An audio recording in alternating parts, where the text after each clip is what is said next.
आता बंगला नवा बांधला,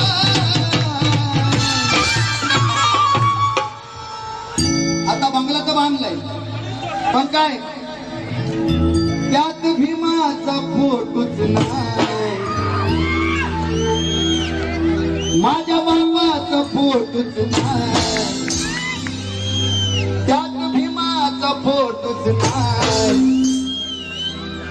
गौतम बुद्धाची मूर्तीच नाही, मग तुझ्या बंगल्याला जाळायचं का?